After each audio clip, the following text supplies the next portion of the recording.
Assalamualaikum warahmatullahi wabarakatuh.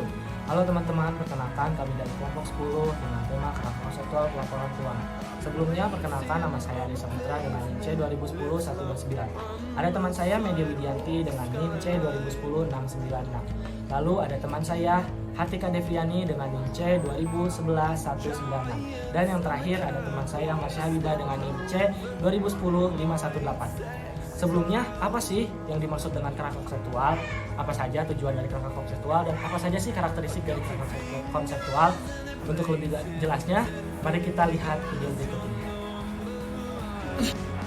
Kerangka konseptual pelaporan keuangan atau KKPK merupakan pengaturan yang merumuskan konsep yang mendasari penyusunan dan penyajian laporan keuangan untuk penggunaan eksternal.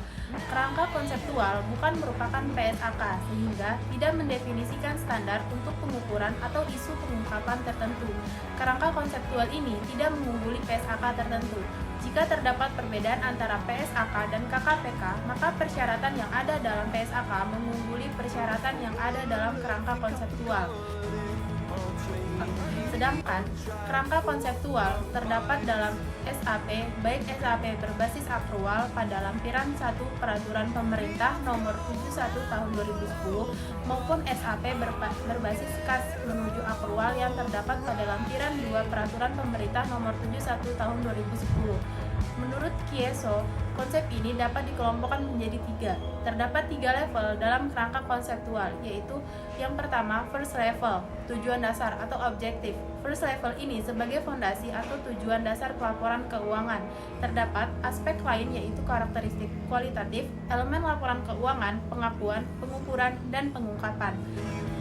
Aspek tersebut membantu memastikan pelaporan keuangan mencapai tujuannya. Tujuan pelaporan keuangan adalah untuk menyediakan informasi keuangan tentang entitas pelapor yang berguna bagi investor ekuitas saat ini dan calon investor ekuitas, pemberi pinjaman, dan kreditur lainnya dalam membuat keputusan sebagai penyediaan sumber daya kepada entitas. Keputusan tersebut melibatkan pembelian, penjualan, dan memegang instrumen ekuitas dan utang, dan memberikan atau menyelesaikan pinjaman dan bentuk kredit lainnya.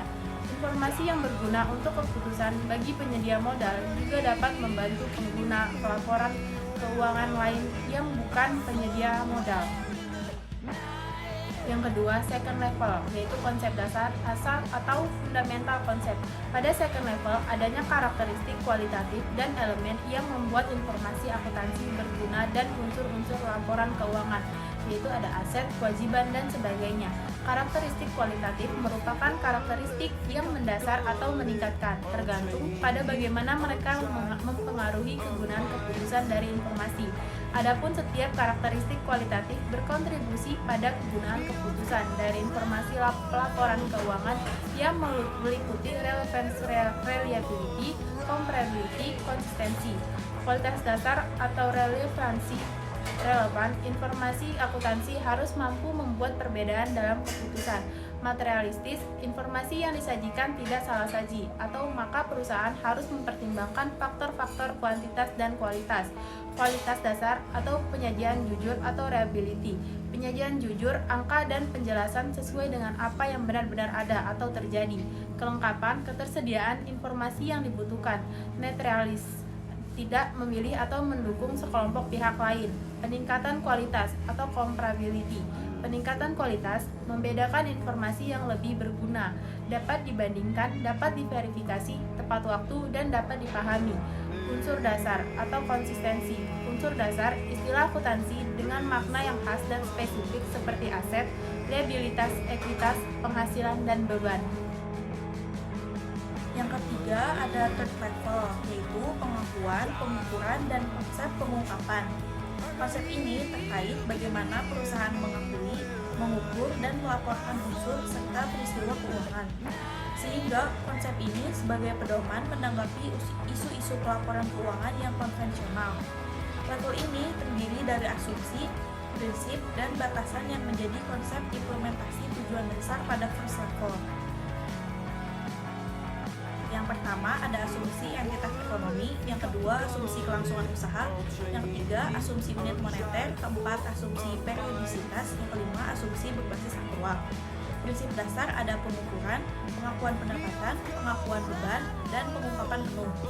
Hal tersebut menjelaskan bagaimana perusahaan harus mengenali, mengukur, dan melaporkan elemen serta peristiwa keuangan dan juga dapat mengidentifikasi konsep sebagai asumsi dasar, prinsip, dan kendala biaya.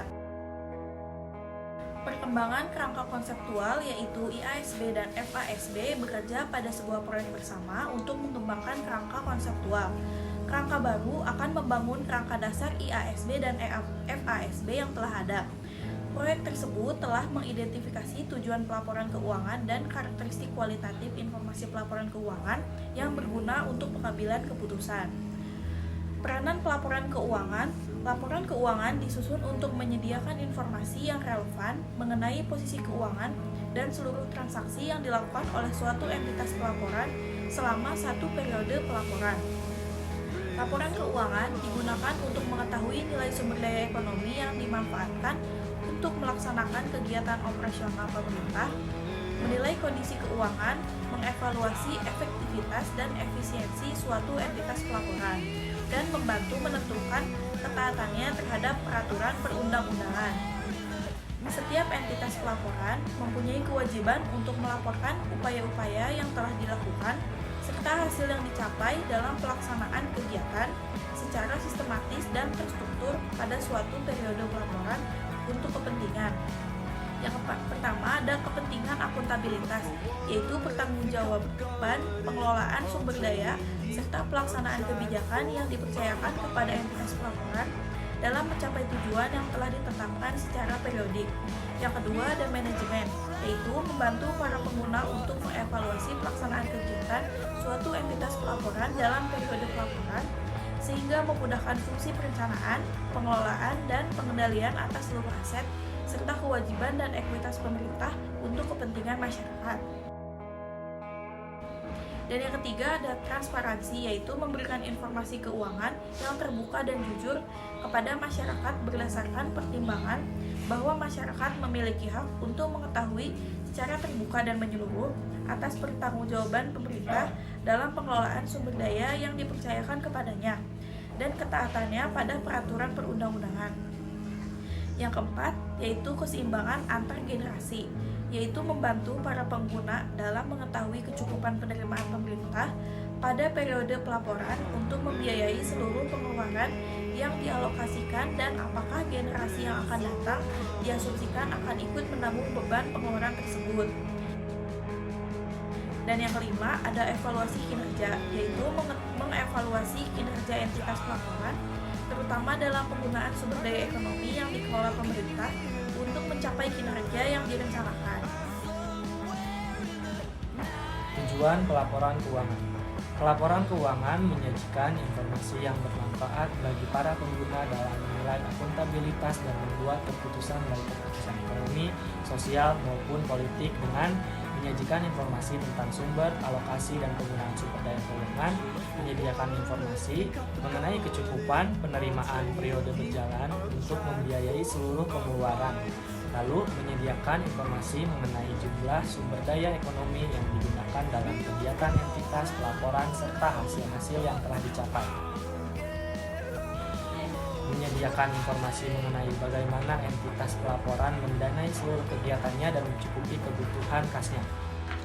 Dan ada menyediakan informasi mengenai posisi keuangan dan kondisi entitas pelaporan berkaitan dengan sumber-sumber penerimaannya baik jangka pendek maupun jangka panjang, termasuk yang berasal dari pungutan pajak dan pinjaman. Lalu ada menyediakan informasi mengenai perubahan posisi keuangan entitas pelaporan, apakah mengalami kenaikan atau penurunan sebagai akibat kegiatan yang dilakukan selama periode pelaporan. Penyajian laporan keuangan. Tujuan laporan keuangan. Laporan keuangan adalah suatu penyajian struktur dari posisi keuangan dan kinerja keuangan suatu entitas. Laporan keuangan menunjukkan hasil pertanggungjawaban manajemen atas penggunaan sumber daya yang dipercayakan kepada mereka.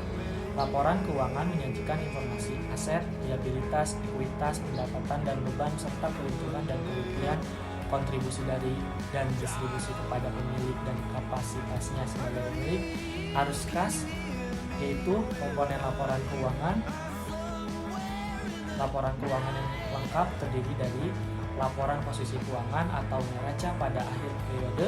Yang kedua, laporan laba rugi komprehensif selama periode. Lalu ada laporan perubahan ekuitas selama periode, laporan arus kas selama periode, catatan atas laporan keuangan berisi informasi ringkasan kebijakan akuntansi penting dan informasi penjelasan lain. Yang keenam ada laporan posisi keuangan pada awal periode komparatif yang disajikan ketika entitas menetapkan suatu kebijakan akuntansi secara retrospektif atau membuat penyajian kembali pos-pos laporan keuangan atau ketika entitas merefleksikannya pos-pos dalam laporan keuangannya. Yang tujuh ada manajemen entitas bertanggung jawab atas penyusunan dan penyajian laporan keuangan. Dan yang terakhir ada manajemen entitas bertanggung jawab atas penyusunan dan penyajian laporan keuangan. Karakteristik umum pelaporan keuangan antara lain yang pertama, penyajian secara wajar dan kepatuhan terhadap SAK, yaitu menyebutkan secara eksplisit kepatuhan terhadap SAK, dan kepatuhan terhadap SAK memberikan pemahaman yang salah atau kondisi yang jarang terjadi. Yang kedua, kelangsungan usaha, yaitu laporan keuangan disusun berdasarkan asumsi kelangsungan usaha, mengungkapkan fakta jika terjadi pelanggan asumsi. Yang ketiga, dasar akrual. Yang keempat, material dan agregasi. Yang kelima, saling hapus, tidak boleh dikecuali diisyaratkan atau diizinkan suatu PSAK. Yang keenam, referensi pelaporan tahunan. Yang ketujuh, informasi komparatif periode sebelumnya. Dan yang terakhir, konsistensi penyajian dan klasifikasi. Prinsip dasar akuntansi yaitu yang pertama, prinsip biaya perolehan. IFRS mengharuskan perusahaan untuk mencatat dan melaporkan aset dan liabilitas atas dasar harga akuisisi atau sering disebut biaya historis atau historical cost principle. Prinsip nilai wajar ialah ukuran berbasis pasar. Yang kedua, prinsip pengakuan pendapatan. Prinsip pengakuan pendapatan atau revenue recognition principle menunjukkan bahwa pendapatan diakui jika besar kemungkinan bahwa manfaat ekonomi masa depan akan diperoleh oleh perusahaan dan pengukuran yang dapat diandalkan dari jumlah pendapatan yang dimungkinkan. Yang ketiga, prinsip pengakuan beban. Prinsip pengakuan beban dapat didefinisikan sebagai arus keluar atau penggunaan lain dari aset atau munculnya liabilitas atau gabungan dari keduanya selama periode sebagai akibat dari pengiriman atau produksi barang dan atau penyediaan jasa. Pengakuan beban atau yang terkait dengan perubahan neto dalam aset dalam perolehan pendapatan. Dan yang terakhir ada prinsip pengungkapan penuh. Prinsip pengungkapan penuh atau yang bisa kita katakan full disclosure principle yang mengakui sifat dan jumlah informasi yang dicakup dalam laporan keuangan yang mencerminkan berbagai trade-off penilaian. Trade-off ini adalah perincian yang cukup untuk mengungkapkan hal-hal yang membuat perbedaan bagi pengguna atau ringkasan yang cukup untuk membuat informasi dapat dipahami dengan mempertimbangkan biaya untuk menyiapkan laporan keuangan tersebut. Mengapa DSA KIAI merevisi kerangka konseptual? Revisi kerangka konseptual merupakan bagian dari wujud komitmen konvergensi IFRS di Indonesia. DSA KIAI pada tanggal 28 September 2016 telah mengesahkan kerangka konseptual pelaporan keuangan atau KKPK yang merupakan adopsi dari The Conceptual Framework for Financial Reporting per 1 Januari 2016. KKPK ini menggantikan kerangka dasar penyusunan dan penyajian laporan keuangan atau bisa dikatakan KJPPLK penyesuaian 2014 yang berlaku efektif per 1 Januari 2015. KKPK berlaku efektif sejak tanggal pengesahan. Baik, adapun kesimpulan dari kerangka kerja konseptual atau konseptual framework ini adalah suatu konsep yang terhubung dari suatu tujuan dan konsep fundamental yang saling berhubungan sebagai landasan bagi penetapan standar yang konsisten, penentuan sifat, fungsi, serta batas-batas dan akuntansi keuangan dan laporan keuangan. Kerangka konseptual berisi tentang konsep-konsep yang menjadi dasar pembuatan dan penyajian laporan keuangan. Hal itu bertujuan dalam menciptakan dasar untuk standar akuntansi di masa mendatang.